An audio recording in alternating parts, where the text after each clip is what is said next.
The Right Side with Doug Billings. Hi, everybody. Welcome to the set of my show, The Right Side. Doug Billings here with you. Thank you very much. It's Ash Wednesday. You can tell, right? Went to Mass early this morning at 6:15. Got the Ash Wednesday ashes.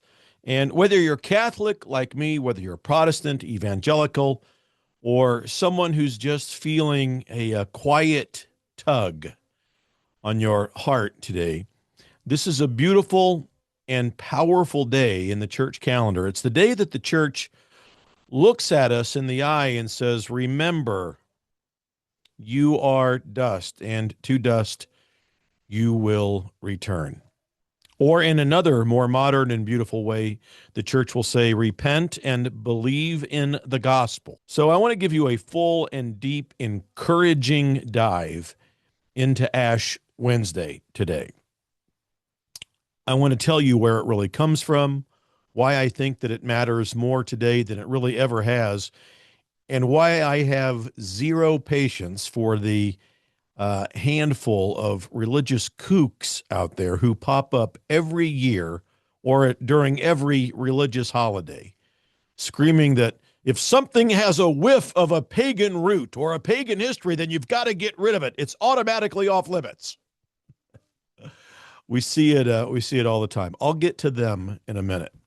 But I'm going to be polite. I'm going to have an interesting and fact-filled discussion of history.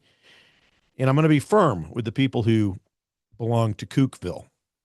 Because that kind of intellectual immaturity and that interdenominational finger-pointing have no place in the body of Christ. So I'll start what this day actually means and what it actually is. Ash Wednesday kicks off the holy season of Lent. That's 40 days, not counting Sundays, of prayer, fasting, and almsgiving. And as we walk with Jesus towards the cross and the empty tomb, that's what Lent is all about, preparing for Easter. The ashes on the forehead come from last year's Palm Sunday's palms that have been burned and blessed. The priest or a deacon will trace the cross on your forehead, and he'll speak those ancient words. You are dust, and to dust you shall return, or repent and believe in the gospel. Now, receiving the ashes is not a sacrament. It's what we call a sacramental. It's an outward sign that helps us live an inward reality. We're mortal. We are sinners. And we are infinitely loved and called to repentance. So those ashes are straight out of the Bible. The reason that we use them, straight out of Scripture. In the Old Testament, Job sat in ashes and repented. Daniel put on sackcloth and ashes, and the entire city of Nineveh covered themselves in ashes when Jonah preached and God spared them. Jesus himself spoke of repenting, of sackcloth and ashes. And early Christians carried all of that forward. By the 8th century, Pope Gregory the Great had encouraged all of this. By 1091, Pope Urban II made it universal in the Western Church. So this is not some medieval invention. It's 2,000 years of the church taking a biblical sign of humility and making it a powerful annual reminder. So this now brings me to the kooks, who I mention with a great amount of love and patience, and with grace. Every single year, every holiday, Christmas, Easter, Lent, you name it, right? You hear the same tired line from a certain corner of the internet and some well-meaning but misguided believers. Well, that tradition has pagan roots, Doug. So it's corrupted. You got to throw it out. I mean, we hear it about the Christmas tree. It started as a pagan symbol. We hear it about Easter eggs or Easter bunnies, and we hear it about Halloween every Ash Wednesday. Now, Halloween's not a Christian holiday, but you get my drift. Every Ash Wednesday, without fail, we'll hear the same things. Lent, Ash Wednesday, Doug, they're stolen from pagan practices. Dun, dun, dun. Ladies and gentlemen, I don't have any patience for that kind of intellectual immaturity and the low-grade hatred that those comments breed between Christian traditions. It is not serious scholarship to say those things. It's usually a rehash of Alexander Hillsop's 19th century book, The Two Babylons, a book so full of historical errors and conspiracy thinking that even many Protestant scholars long ago tossed that book in the trash. The claim that Ash Wednesday comes from some Norse Odin ritual on Odin's Day or from, Babylonian weeping Tammuz is internet meme nonsense. It's not history. So here's the mature, historically accurate look at what Ash Wednesday and Lent is. Jesus Christ founded one visible church on Peter, the rock, the Catholic Church, and he promised that the gates of hell would not prevail against it. The church, guided by the Holy Spirit, has the authority to take good things in the culture, redeem them, baptize them, point them towards Christ, and that is not compromise. That's victory, ladies and gentlemen. St. Paul did it all the time when he quoted pagan poets to preach the gospel. The early church did it with the dates and the symbols around them. They didn't become pagan. They made the culture Christian. The Christmas tree, the modern tradition comes from the 16th century German Protestants. Even Martin Luther himself is part of the legend of lighting a tree to remind people of the stars over Bethlehem. It's not pagan. The evergreen itself was used by Christians early on as a symbol of eternal life in Christ. Lent, the 40-day fast, it mirrors Jesus' own 40 days in the desert and the biblical pattern of preparation that we see with Moses, Elijah, and Nineveh. And the ashes, they're purely biblical Jewish practices that were carried into Christianity. So when someone attacks a beautiful, time-tested Christian practice by yelling, pagan roots, what they're really doing is doubting the wisdom of the Holy Spirit, working through the church that Jesus founded. Now, we can disagree on practices between denominations without tearing each other down. We're brothers and sisters in Christ, for goodness sake.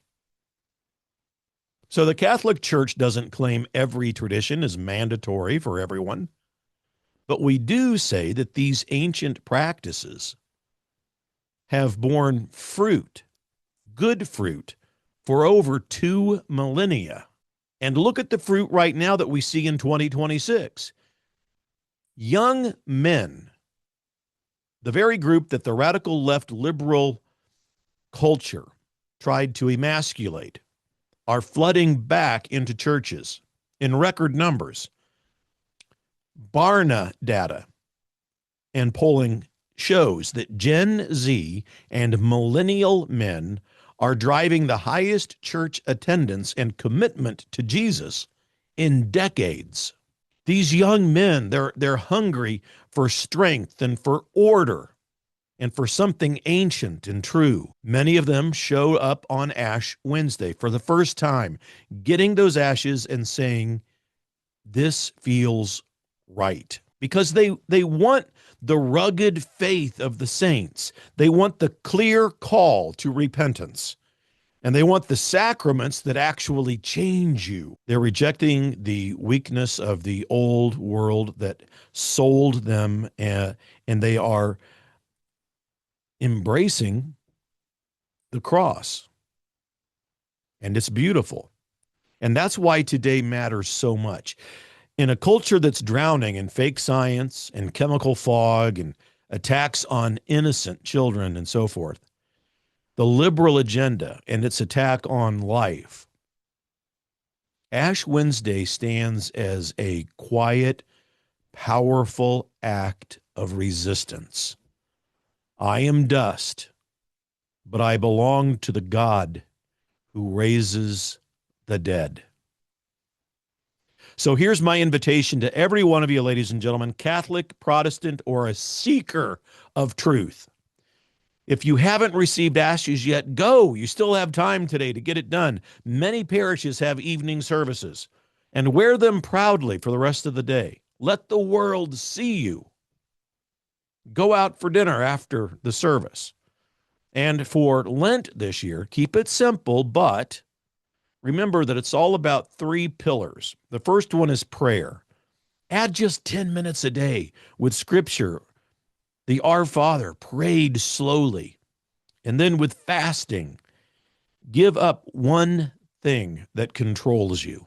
Social media scrolling, complaining, maybe that extra cup of coffee, and then almsgiving. Do one act of generosity every day.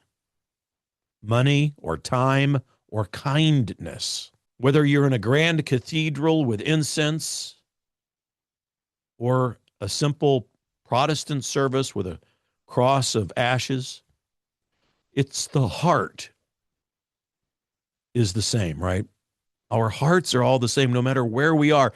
Repent, believe, and prepare for the resurrection. That's Ash Wednesday. That's Lent. So on this Ash Wednesday in 2026, with an American Pope calling the whole world to renew and young men that are leading a quiet revival, I'm full of hope tonight. I really am. The same Jesus who started his church with and on Peter is still in charge, ladies and gentlemen.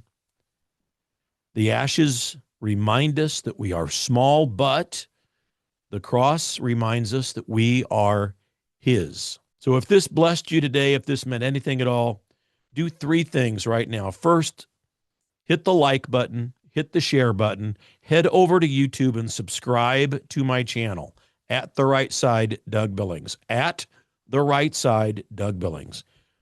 You'll know that page because you'll see about 156,000 other subscribers who are waiting there for you. It's free to subscribe. Drop a comment like ashes today, glory tomorrow, and I'll know what you mean. Tell me one thing that you're offering to the Lord this Lent.